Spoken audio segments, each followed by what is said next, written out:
Assalamualaikum viewers, welcome to my YouTube channel. In today's module, I will be teaching you the part 2 of preparation of pension documents. And in last lecture, as I've already discussed you about the general introduction, pension gratuity, qualifying for pension, and finally classification of pension. So today I will continue from procedure for sanction of pension.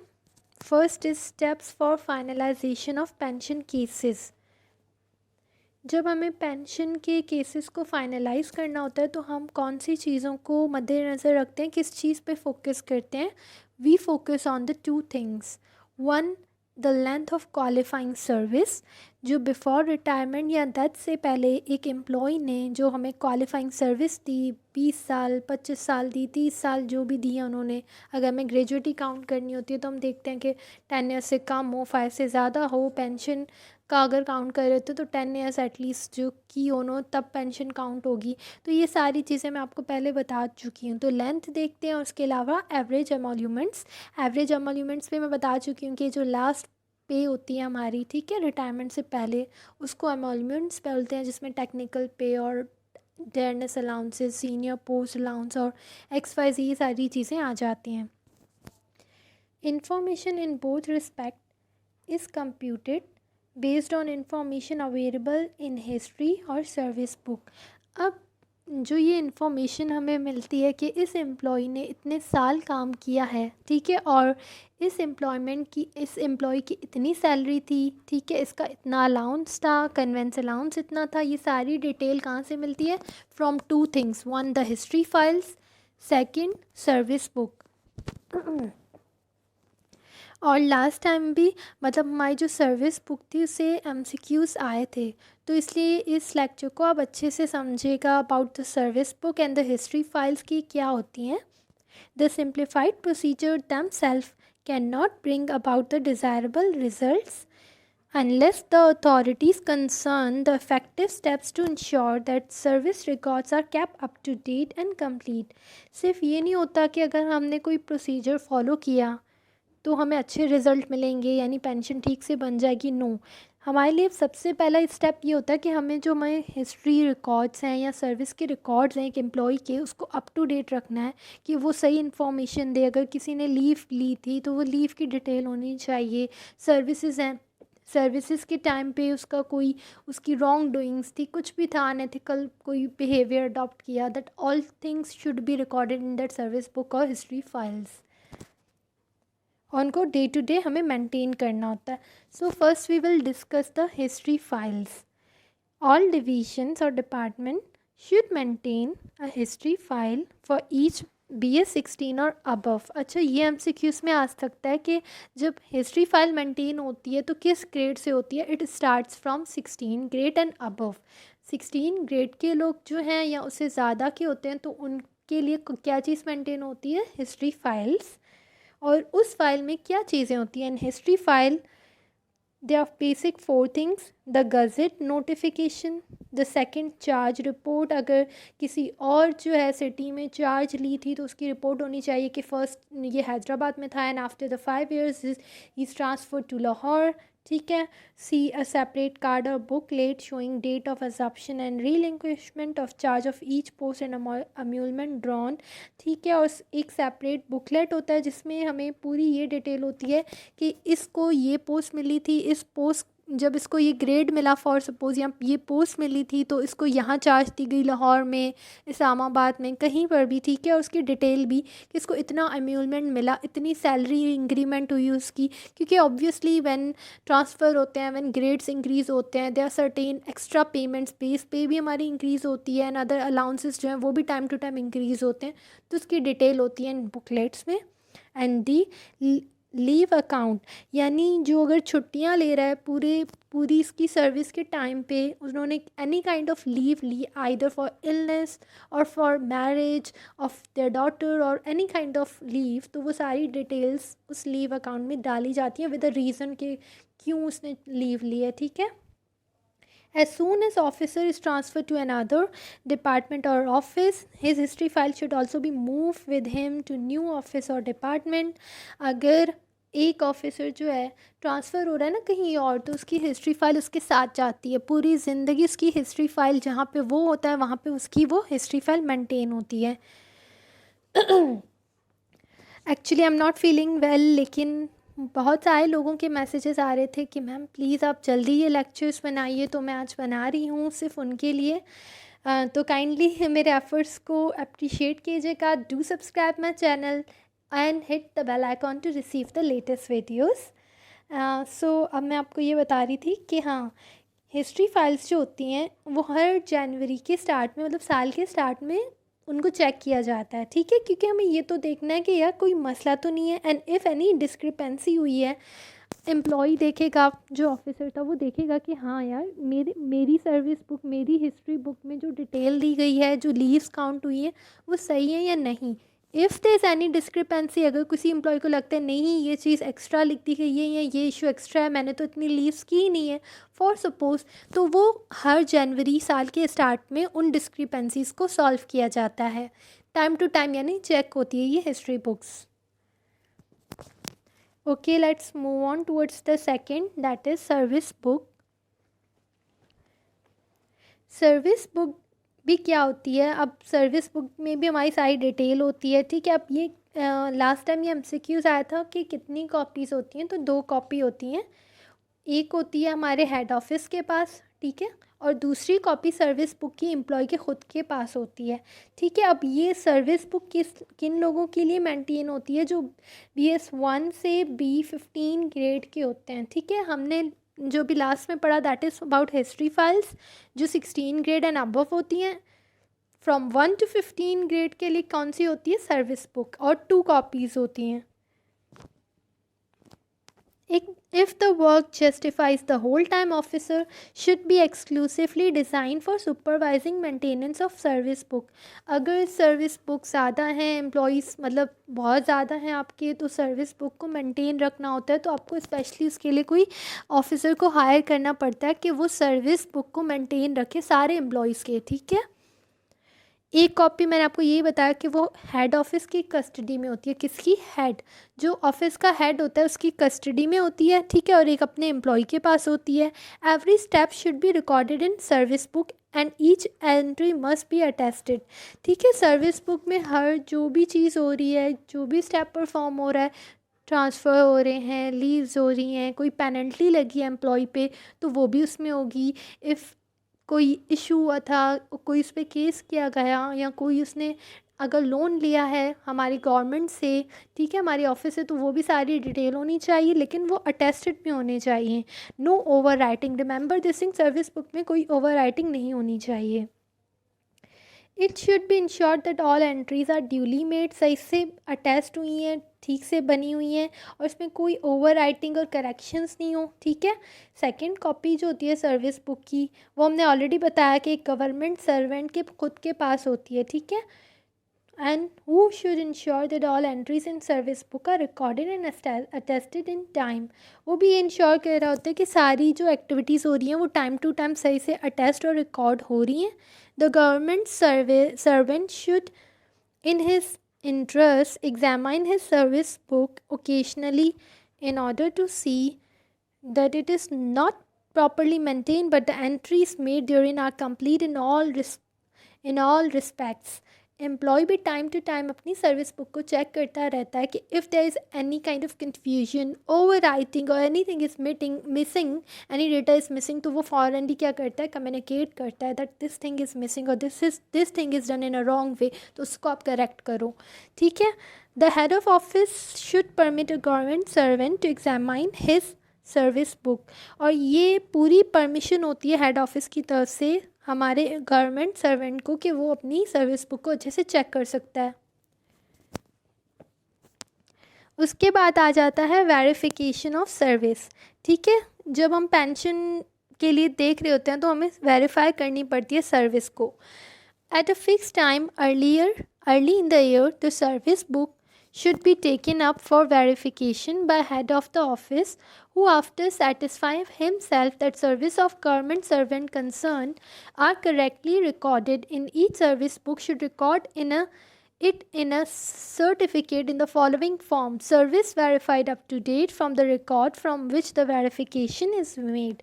अब क्या होता है, 1 जनवरी पे यही चीज़ होती है कि head office जो होती है वो चेक कर रही होती है कि हर चीज़ इसमें सही से की गई है या नहीं, ठीक है, वेरीफाई करती है सारे डॉक्यूमेंट्स को, और क्या करती है, in each service book should record it in a certificate in the following form.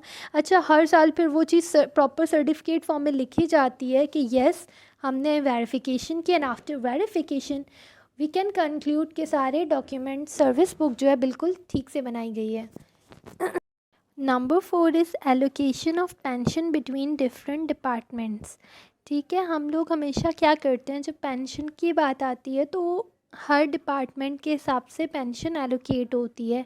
एक हेल्थ सेक्टर है उसके लिए पर्टिकुलर एलोकेट होगी, मिलिट्री अकाउंट्स है उसके लिए अलग से एलोकेशन होती है। तो यहाँ पे सीनियर ऑडिट ऑफिसर जो होता है उसका क्या काम होता है, ऑडिट ऑफिसर स्टेप्स लेता है, ठीक है, to obtain acceptance of allocation of pension. जब तक एलोकेशन ऑफ पेंशन, ठीक है, एक्सेप्ट नहीं होती ना, तब तक आप कुछ नहीं कर सकते।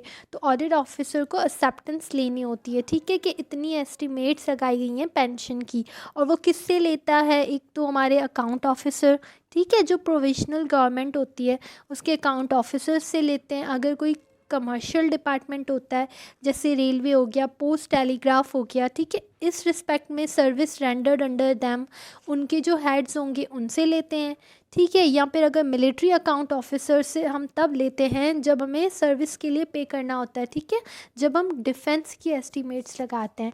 तो यहाँ कहने का ये मकसद है कि हमेशा पेंशन की प्रॉपर एलोकेशन होती है and senior auditor check that, और वो जब तक उसको एक्सेप्टेंस नहीं मिलती वो चीज़ आगे नहीं बढ़ती। लेकिन यहाँ सेकेंड पॉइंट ये क्या गया है कि finalisation of pension cases shall not be held up on this account. लेकिन हम पेंशन के केसेस को डिले नहीं कर सकते, ठीक है। ऐसा नहीं कि अगर फॉर सपोज़ अकाउंट ऑफिसर हमें अभी अवेलेबल नहीं है या सीनियर ऑडिटर ने भी एक्सेप्ट नहीं किया, ठीक है, क्योंकि एक्सेप्टेंस ज़रूरी होती है। लेकिन ये कह रहे हैं ऐसा नहीं कि अगर सीनियर ऑडिटर ने अगर एक्सेप्टेंस में लेट कर दिया है या अकाउंट ऑफिसर ने नहीं एस्टीमेट्स बताई तो हम डिले करेंगे। नो, हमें एनी हाउ पेंशन देनी है, सो हम पेंशन स्टार्ट कर देते हैं। ये हमेशा याद रखिएगा, हम डिले नहीं कर सकते। The fifth is list of officers and staff due to retire। यहाँ कह रहे हैं with a view to ensuring timely action of pension cases, the division, department या offices should maintain a list showing the dates of retirement of all their officers and staff who are due to retire in a calendar year and review it quarterly। अब ये कह रहे हैं कि जो हमारे account के हेड होते हैं, डिपार्टमेंट्स वगैरह के हेड होते हैं, वो वेट नहीं करते, ठीक है। वो अब जो लोग तकरीबन रिटायर होने वाले होते हैं विद इन 2 years 3 years और या 1 साल रहने वाला होता है, तो वो उन ऑफिसर्स की ऑलरेडी लिस्ट बना देते हैं कि अभी 2 सालों में ये बंदा रिटायर होने वाला है, अगले साल में ये बंदे रिटायर होने वाले हैं। तो वो पहले लिस्ट मेंटेन करते हैं, ठीक है, ताकि उनको ऑलरेडी पता हो, ताकि वो जल्दी से एक्शन लेना शुरू करें, ऑलरेडी पेंशन की काउंट करना स्टार्ट कर दें, एस्टीमेट्स लगाएं, ठीक है। और इनको मेंटेन रखते हैं वो कैलेंडर ईयर के हिसाब से, और उसको क्वार्टरली बेसिस पे वो उसको रिव्यू करते रहते हैं, क्योंकि जो थोड़ा बहुत इसमें चेंजेस आ रही होती हैं उनकी लिस्ट में, वो उनको चेंजेस करते रहते हैं। चेंजेस इस हिसाब से कि कुछ ऐसे भी होंगे जो आपको डायरेक्ट बोल देते हैं कि भाई हम लोग क्वालिफाइंग सर्विस 25 years दे रहे हैं लेकिन अब हम रिटायर होना चाह रहे हैं, तो उनको भी हमें अपडेट करना पड़ता है इस लिस्ट में, ठीक है। बाकी जो 60 एज तक आने वाले हैं उनकी तो हमें ऑलरेडी बनानी होती है। इसके बाद 6 होता है employment of officers and staff on pension work.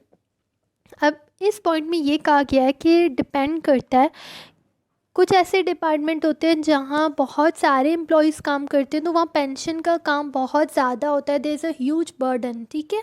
तो इस केस में क्या होता है, एक होता है section officer and the second is assistant. क्या होता है, एक section officer, the second assistant. उनको क्या किया जाता है, एम्प्लॉय किया जाता है। उनको एम्प्लॉय क्यों किया जाता है, ताकि वो पेंशन के प्रोसीजर्स को अच्छे से काम करें। लेकिन ऐसे लोगों को हायर किया जाता है जिनको पेंशन की पता होनी चाहिए कि भाई कौन सा मेथड यूज़ होता है, कौन सी फॉर्मेलिटीज़ चेक करनी पड़ती हैं, किस टाइम के फॉर्म्स फिल होते हैं, कौन से डॉक्यूमेंट्स अटैच होते हैं. So they must have a know about this topic, about this methods, about the procedures.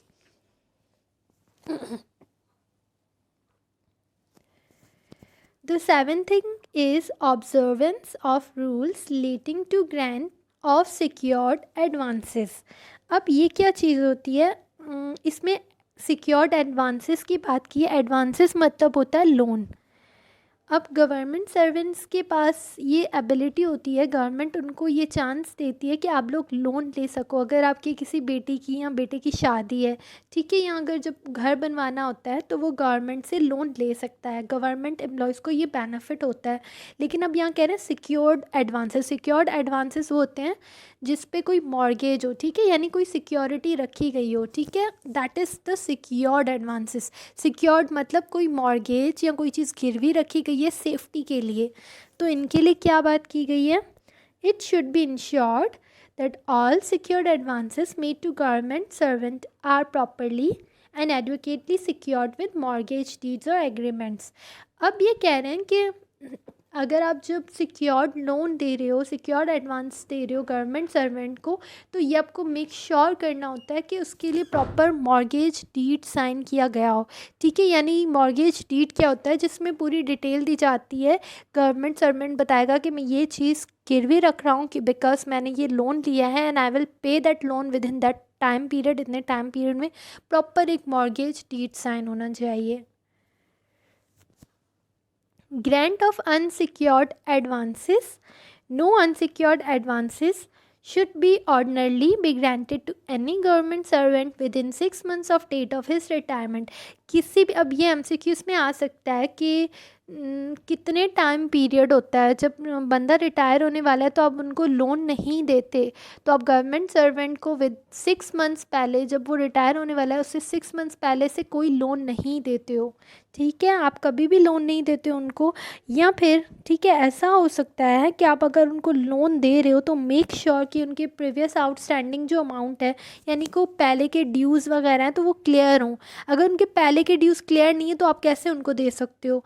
These should be recovered from this pay और लीव सैलरी फॉर 6 मंथ्स, ठीक है, period up to the date of his retirement. और अगर कोई outstanding amount होता है ना, ठीक है, तो उसको आप कैसे काटते हो, आप उसकी सैलरी से काट देते हो, ठीक है. अगर वो एम्प्लॉय नहीं पे करा तो आप उसकी 6 मंथ की सैलरी होती है उसको पहले से ही काट देते हो. वो यही बात कह रहे हैं कि 6 मंथ पहले आप उनको सैलरी नहीं देते हो, ताकि इन केस अगर कोई लोन है, कोई एडवांस है, कोई ड्यूस रहते हैं, तो वो आराम से उससे काट के हम जो है गवर्नमेंट अपना पैसा वापस ले सके. इसके बाद 5th पॉइंट है procedure for preparation of pension papers and sanction of pension. क्या प्रोसीजर हम लोग यूज़ करते हैं जब हम पेंशन के पेपर्स बनाते हैं. पहले तो हमने ये देखा था कि मेंटेनेंस कैसे हो रही है पेंशन के लिए, क्या होता है, लिस्ट ऑफ ऑफिसर्स की डिटेल होती है. और जब हम पेंशन जब रिटायरमेंट नज़दीक आती है तो हमें किन चीज़ों को देखना होता है, लोन वगैरह की क्या बात थी, वो सारी डिटेल हमने पढ़ ली. अब क्या है कि प्रिपरेशन कब से स्टार्ट होती है, कितना टाइम पहले से हम लोग पेंशन की प्रिपरेशन करने स्टार्ट करते हैं. So let's discuss. With a view to ensuring that a retiring government servant begins to draw his pension on date it becomes due, the following procedure shall be followed by authorities concerned. जब भी एक बंदा government servant retire होने वाला है, उसकी date आने वाली है, तो फॉलोइंग स्टेप्स जो है फॉलो करने पड़ते हैं हमारे अथॉरिटीज़ को. Number 1, head of department. अच्छा, अब ये MCQs में से आ सकता है कि कौन डील करता है, कौन पेंशन डॉक्यूमेंट स्टार्ट करता है, ठीक है, बनाना. तो हेड ऑफ डिपार्टमेंट यानी जो एक डिपार्टमेंट का हेड है, वो किस केस में, जब 16 ग्रेड या 16 से अबव है तो हेड ऑफ डिपार्टमेंट बनाएगा डॉक्यूमेंट्स. और अगर 1 से 15 ग्रेड है तो हेड ऑफ ऑफिस, ठीक है, ऑफिस का हेड बनाएगा 15 ग्रेड तक. और पूरे डिपार्टमेंट का जो हेड है वो बनाएगा 16 या 16 से अबव ग्रेड के पेंशन डॉक्यूमेंट्स. ये बहुत इंपॉर्टेंट है, ये MCQs में आ सकता है, इसको अच्छे से रखिएगा याद. 16 और अबव में head of department and 1 to 15 is head of office. अब ये क्या करेंगे, should start the preparation of pension papers in each case 1 year before the expected date of retirement without waiting for formal application from the government servant concerned, which will be submitted not earlier than 6 months before the date of retirement. अब ये कह रहे हैं कि अगर आपके पास पता है कि ये बंदा 60 ईयर्स में सपोज रिटायर होने वाला है, तो you have to start making the documents 1 year before, 1 year पहले ही आपको डॉक्यूमेंट्स बनाने हैं, चाहे हेड ऑफ़ डिपार्टमेंट हो या हेड ऑफ़ ऑफिस हो, उसको 1 साल पहले से डॉक्यूमेंट स्टार्ट करने हैं. वेट नहीं करना कि जब बंदा रिटायर होगा तब मैं डॉक्यूमेंट्स फाइल करूँगा, नो. क्योंकि गवर्नमेंट सर्वेंट तो 6 महीने पहले बताएगा भाई कि वो सबमिट जो भी करना होगा अपनी एप्लीकेशन, वो तो 6 महीने पहले कराएगा. तो 6 महीने पहले आप वेट नहीं करोगे जब तक एप्लीकेशन आए, आप पहले ही काम स्टार्ट करोगे. अब सेकंड पॉइंट क्या है, Head of Department of Officer responsible for initiating the case should start filing Section 2 to 5 of Part 2 of Working Copy of Pension Application Form CSR 25 1 year before expected date of retirement. अब एक तो वो start करेगा, अब वो कह रहे हैं कि कौन सी चीज़ फाइल करेगा, कौन सा काम स्टार्ट करेगा. सेक्शन 2 to 5, ठीक है, 2 to 5 जो हमारा सेक्शन है पार्ट 2 ऑफ वर्किंग कॉपी, किसकी, एक पेंशन एप्लीकेशन फॉर्म होता है. ठीक है, पेंशन एप्लीकेशन फॉर्म का जो हमारा पार्ट 2 है ना, वो कौन स्टार्ट करेगा, हेड ऑफ़ डिपार्टमेंट भरना शुरू कर देगा. ठीक है, कि एम्प्लॉय से रिलेटेड कोई भी डिटेल्स हैं तो वो भरना स्टार्ट करेगा. अब ये भी MCQs में आ सकता है, कौन सा जो है फॉर्म हेड ऑफ़ डिपार्टमेंट शुरू करता है फिल करना, दैट इज़ पार्ट 2. ठीक है, पार्ट 2 स्टार्ट करता है 1 साल पहले. Number 3, simultaneously with starting of preparation of pension papers of government servant, the departmental authority should consult the records and see whether any recoveries are due from him on account of misuse of government funds or losses caused to government.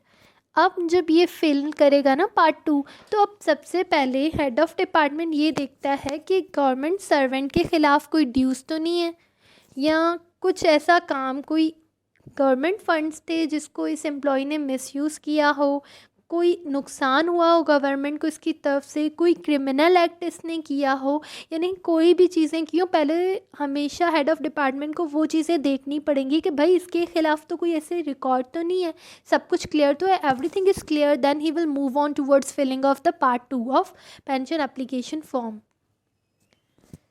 4th thing कह रहे हैं, अब जब 1 साल पहले तो head of department ने fill कर दिया, अब जब 6 महीने बचे, अब क्या करना है, 6 months before the expected date of retirement, the would-be pensioner should be asked to fill in and sign Part 1 in a fresh copy of form and submit it along with 3 specimen signatures, 3 photographs, 2 set of thumbs and finger impression on prescribed form, all duly attested.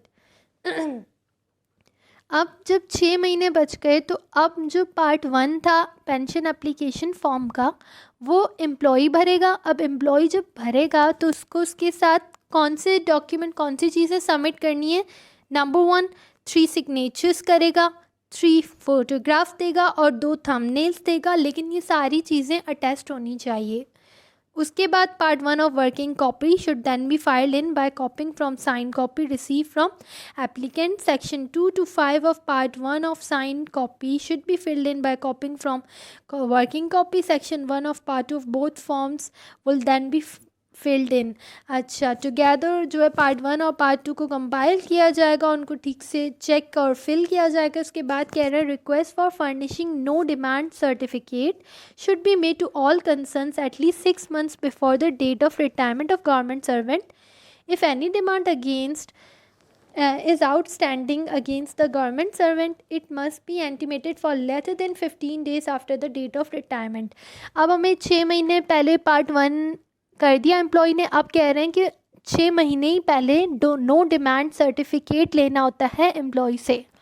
Now what the no demand certificate represent, no demand certificate ये represent करता है कि इस government servant के ख़िलाफ़ कोई ड्यूज़ outstanding नहीं है, इसने कोई लोन नहीं लिया, अगर लोन लिया है तो सारा क्लियर कर दिया है, कोई क्रिमिनल रिकॉर्ड नहीं है, कोई लॉस नहीं हुआ, कोई मिसयूज़ नहीं हुआ, everything is clean crystal and clear, got it.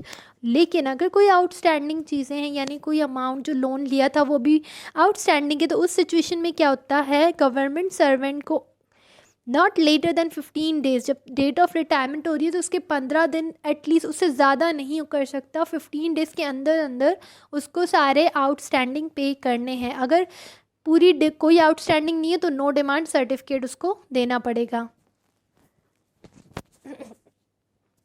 अब 5 बोल रहे हैं, pension application form must be supported by such requisite documents as can be issued before actual date of retirement। जब पूरा एप्लीकेशन फॉर्म जिसमें पार्ट 1 पार्ट 2 भी था वो सारे फिल हो गए, ठीक है, अब उनके साथ हमें डॉक्यूमेंट्स भी रिक्वायर्ड होते हैं। अब कौन से डॉक्यूमेंट, अगर कह रहे हैं इन case of valid invalid pension, हमने इनवैलिड पेंशन पढ़ा था, when the form becomes mental हो गया, फिजिकली इन्फॉर्मिटी आ गई, अब वो काम नहीं कर सकता, तो वो होती है इनवैलिड पेंशन। तो अगर इनवैलिड हो गई है तो इनवैलिडिटी का सर्टिफिकेट देना पड़ेगा, document which can not be issue till the date of retirement. ऐसे डॉक्यूमेंट्स जो अभी तक डेट ऑफ रिटायरमेंट से पहले इशू ही नहीं होंगे, such as last pay certificate and no demand certificate should be sent afterward separately. ये 2 डॉक्यूमेंट्स हमेशा आपको रिटायरमेंट के टाइम पे मिलते हैं। The one is no demand certificate और जो सेकंड होता है वो होता है लास्ट पे सर्टिफिकेट। तो ये दोनों आपको बाद में मिलेंगे, तो वो कह रहे हैं कि बाद में सेपरेटली हम लोग जमा होते हैं, ठीक है, लेकिन उससे पहले बाकी जो आपकी रिक्वायरमेंट्स है, बाकी डॉक्यूमेंट्स है, वो सारे आपको उस एप्लीकेशन फॉर्म के साथ जमा करने होते हैं।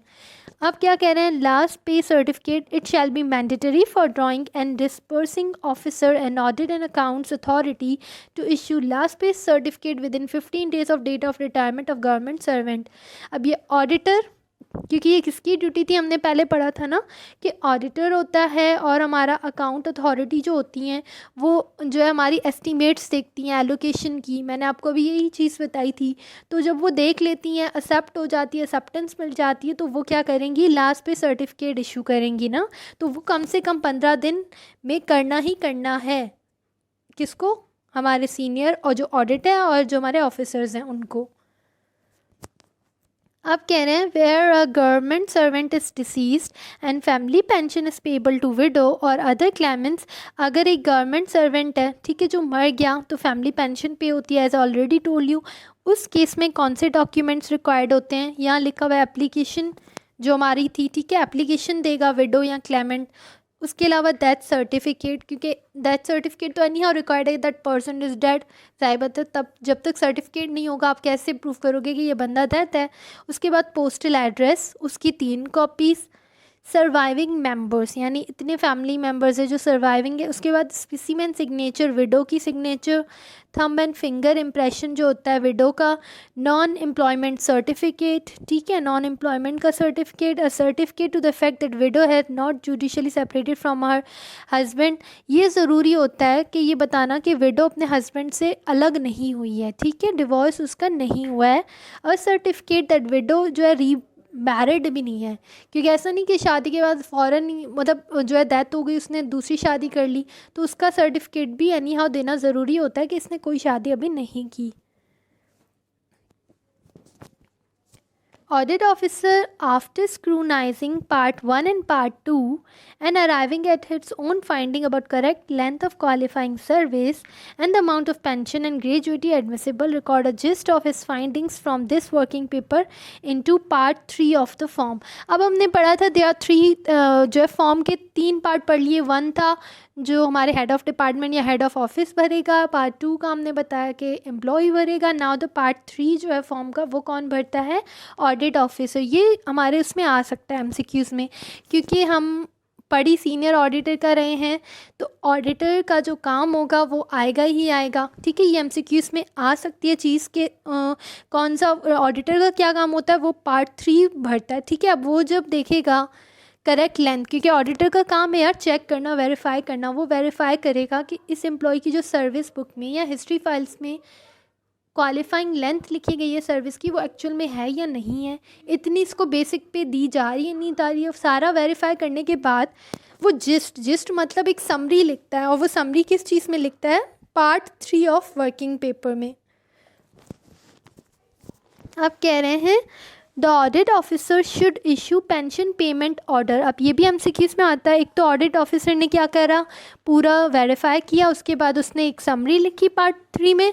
अब कह रहे हैं कि ऑडिट ऑफिसर क्या करेगा, पेमेंट ऑर्डर जो इशू करेगा in case where all necessary document information available with him a fortnight before expected date of retirement. 15 दिन पहले एक्सपेक्टेड डेट से उसे पेंशन पेमेंट ऑर्डर भी इशू करना होता है। When the preparation of pension case is started, a progress sheet in the following form should be attached with it showing the dates by which specific action should be completed. अब जब preparation of pension case चल रहा होता है तो एक progress sheet भी लगानी पड़ती है। व्हाट प्रोग्रेस शीट रिप्रेजेंट, वो रिप्रेजेंट करती है आहिस्ता आहिस्ता जो भी प्रोसीजर फॉलो होता गया, जो स्टेप्स अटैच होते गए, वो प्रोग्रेस शीट में लिखे जाते हैं। Now this is the pension formula. Pension का फार्मूला होता है लास्ट पे ड्रॉन, जो लास्ट पे उसको ड्रॉ की गई, ठीक है, उसको दी गई, multiply by 7, multiply by length of qualifying service, उसकी 20 साल है, उसकी क्वालिफाइंग सर्विस 25 साल है, 30 साल है, जो भी है, ठीक है। लास्ट ड्रॉन पे उसके बाद multiply by 7, multiply by length of qualifying service divided by 300 is equals to pension formula. Pension इस तरह से कैलकुलेट होगी। लास्ट पे में हमारी सारी चीज़ें आएंगी।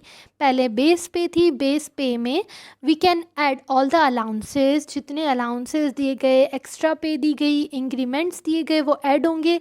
एंड फाइनली अगर कोई ऐसी डिडक्शंस हो रही हैं तो वो डिडक्शंस के बाद ग्रॉस पे बनती है। ग्रॉस पे को multiply 7 multiply by length of qualifying service जो टोटल की है डिवाइडेड बाय 300।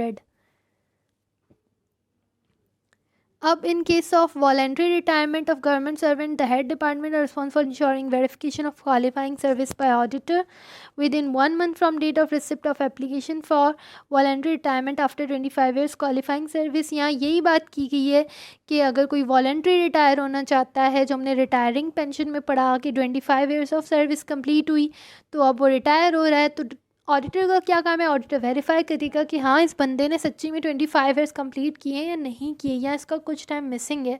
सो ये ऑडिटर चेक करेगा। अब यह है categories of officers authority competent to accept the request for a retirement. यानी जब कोई बंदा रिटायर होता है तो वो एप्लीकेशन फॉर्म या रिक्वेस्ट देगा कि हाँ भाई मुझे रिटायर होना है, ठीक है, तो वो कौन एक्सेप्ट करता है, ठीक है, कैटेगरीज के हिसाब से है। हमने ऑलरेडी पढ़ा था कि 1 to 15 जो होता है वो हेड ऑफ़ ऑफिस, यहाँ पे head of department by mistake लिखा गया, यहाँ सिर्फ हेड ऑफ़ ऑफिस होगा जो 15 ग्रेड का एक्सेप्ट करेगा। 16 के ग्रेड से स्टार्ट होता है हेड ऑफ़ डिपार्टमेंट, ठीक है, हेड ऑफ़ डिपार्टमेंट एक्सेप्ट करता है। और 17 से 20 तक secretary of ministry division which administratively controls the cadre or department to which the post belongs। एक जो कैडर का हेड है, जो डिपार्टमेंट का हेड है, जो बिलोंग करता है उससे, ठीक है, उसका जो है सेक्रेटरी या मिनिस्टर जो भी है, ठीक है। उसके अलावा अगर ये 17 to 20 ग्रेड के लिए है, और 21 या सबसे अबव लेवल पे कौन होता है, प्राइम मिनिस्टर। ये भी MCQs में आ सकता है कि जब 21 ग्रेड या 21 ग्रेड से अबव होते हैं, जब उन्हें रिटायरमेंट चाहिए होती है, तो वो कौन एक्सेप्टेंस किससे ले रहे होते हैं, किससे रिक्वेस्ट करते हैं, वो प्राइम मिनिस्टर को करते हैं। उसके बाद जब हमारा 17 to 20 आता है तो सेक्रेटरी ऑफ मिनिस्ट्री डिवीज़न, ठीक है, और 16 में हेड ऑफ डिपार्टमेंट, और 1 to 15 में हेड ऑफ ऑफिस। उसके बाद assistant package of PM in case of in service death. अगर सर्विस के दौरान डेथ हो जाती है तो ये प्राइम मिनिस्टर के हिसाब से स्कीम से बताया हुआ है कि लमसम ग्रांट कितना पैसा मिलता है। 1 to 4 ग्रेड का 2 लाख, 5 to 10 है 3 lakh, 11 to 15 4, 16 to 17 5 lakh, 18 to 19 8 lakh, और 20 to above 10 लाख हो जाता है। अब सिक्योरिटी रिलेटेड डेथ, ऐसी डेथ जो नॉर्मल हुई उसके लिए तो ये अमाउंट्स लिखे हुए हैं, ठीक है, लेकिन अगर कोई सिक्योरिटी पर्पस में डेथ हुई, when you are performing some task for of security purpose, कोई नेशनल डिफेंस का काम करते हुए आपकी डेथ हो गई, इन दिस केस आपको जो पैसा दिया जाता है वो है 1 to 15 के लिए 5 लाख, 16 to 19 के 10 लाख, एंड 20 एंड अबव के लिए 15 लाख।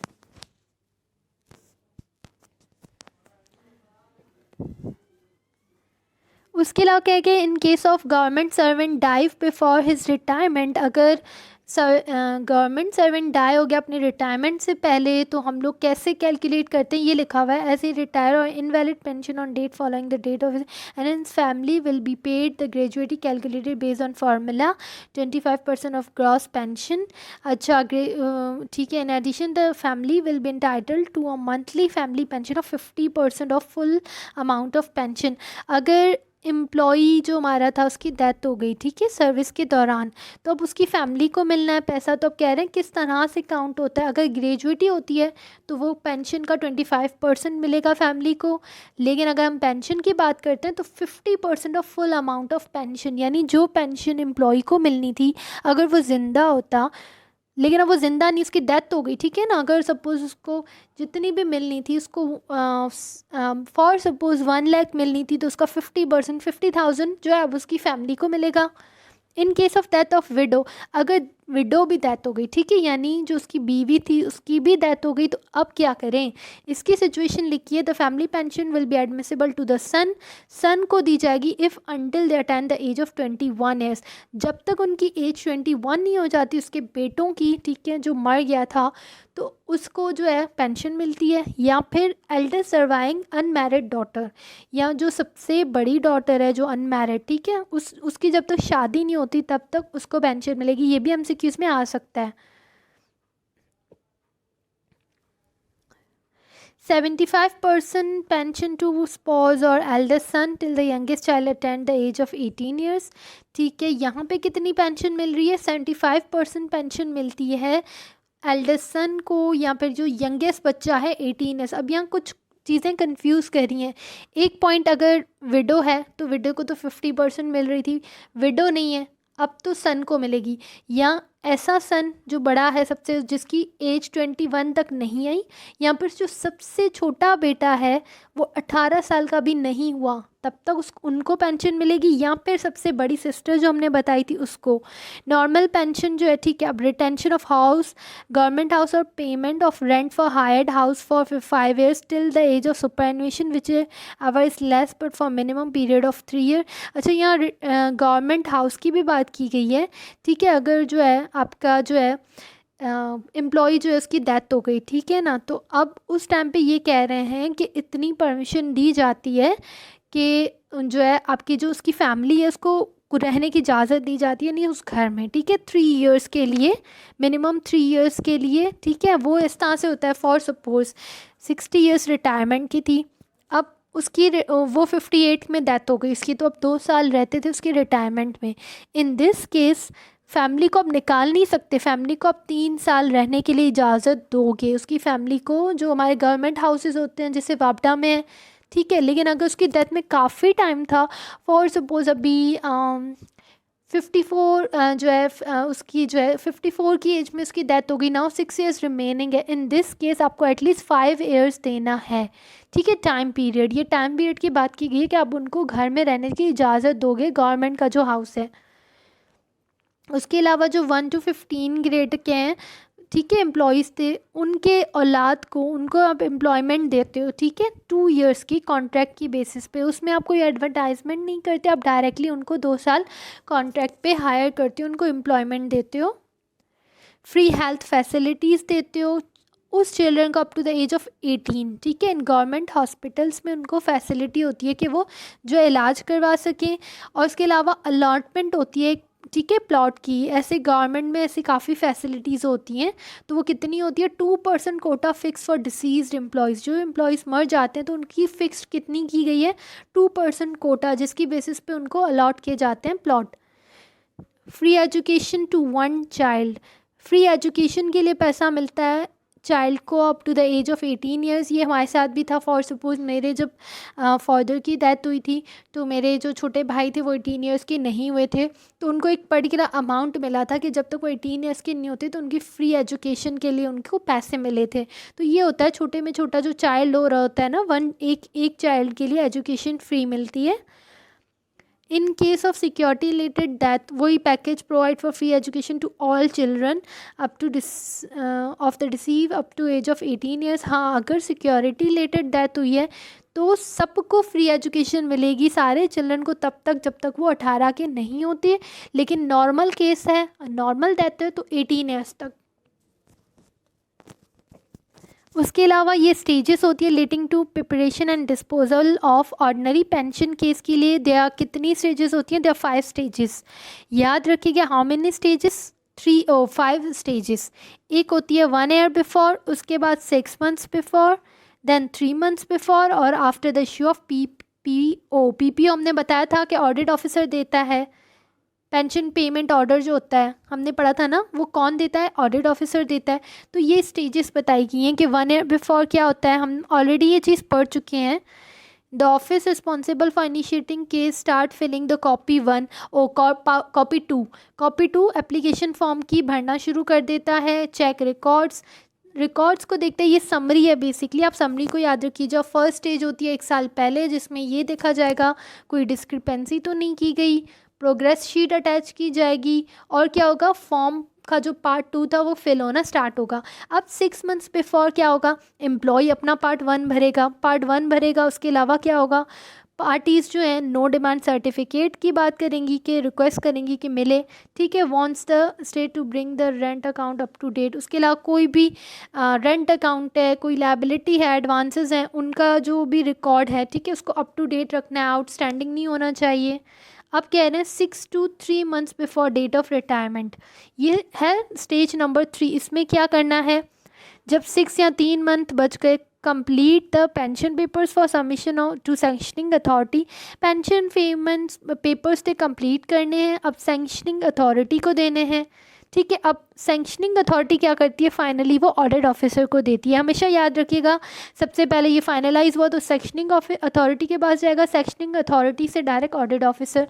अब जब 3 मंथ बचे हैं to fortnight before the date of retirement, 3 month से 15 दिन बचे हैं, तो ये स्टेज 4 होती है। स्टेज 4 पे क्या होता है, audit officer pension papers check करता है। हमने पहले ये टास्क पढ़ा था, ऑडिट ऑफिसर क्या करता है, क्या इशू करता है, पीपीओ पेंशन पेमेंट ऑर्डर जो है इशू करता है, allow anticipatory pension in case delay is likely to takes place in finalisation, और एंटीसिपेटरी पेंशन देता है। मैंने आपको ये बताया था कि डिले नहीं कर सकते, हमें पेंशन एनी हाउ देनी है। अगर ऑडिटर को कुछ समझ नहीं आ रहा, जब तक वो कुछ इशू नहीं करा, तब तक वो एक एंटीसिपेटरी अपने अंदाजन एक पेंशन जो है वो इशू कर देता है। Final stage after issue of PPO, जब ऑडिट ऑफिसर ने पीपीओ दे दिया, अब क्या होता है, audit officer return progress sheet देता है। फाइनली वो एग्जामाइन होती है और फाइनली ये चीज़ कंप्लीट हो जाती है, पूरा प्रोसीजर, और पेंशन वगैरह सारा काम फाइनलाइज होता है।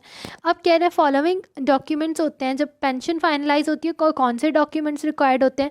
हमने आपको बताया था कि इसमें से डिमांड वाला था, और जो लास्ट पे सर्टिफिकेट था वो एंड में लगता है, पर बाकी जो हैं वो कौन से हैं, नोटिफिकेशन रिगार्डिंग रिटायरमेंट 3 कॉपीज़, या तकरीबन हर चीज़ 3 कॉपी एमसीक्यूज़ में आ सकता है। तो याद रखिएगा, ये ट्रिक भी है, ऐसे कितनी कॉपीज़ हर चीज़ की चाहिए, 3 कॉपीज़, ठीक है।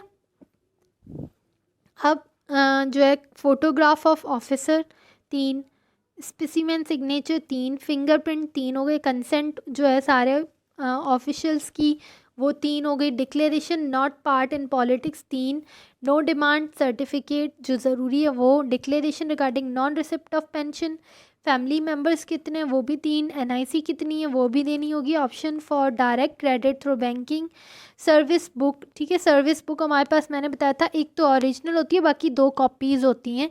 एक कॉपी हमारे एम्प्लॉय के पास होती है, एक हमारे हेड के पास होती है, और उसके अलावा एलपीसी लास्ट पे जो सर्टिफिकेट होता है वो उसकी 3 कॉपीज़। So that's it. इसमें तकरीबन मैंने सारा का सारा कवर किया। अगर आप इसको समझेंगे तो मुझे नहीं लगता कि इससे ज़्यादा बाहर कोई चीज़ आ सकती है, तो आप इसको अच्छे से पढ़िएगा। आई होप आपको ये मेरा लेक्चर समझ आ गया होगा। अगर आपको समझ आया है तो थोड़ा सा अप्रिशिएट करिएगा, ठीक है ना, और शर्माइएगा नहीं, थम्स अप कर दीजिएगा। कमेंट सेक्शन में कोई अच्छे अल्फाज में मुझे याद कीजिएगा, अप्रिशिएट कीजिएगा, ताकि मैं और अच्छी वीडियोज़ बना सकूँ। सो तब तक के लिए अपना ख्याल रखिएगा। अल्लाह हाफिज़।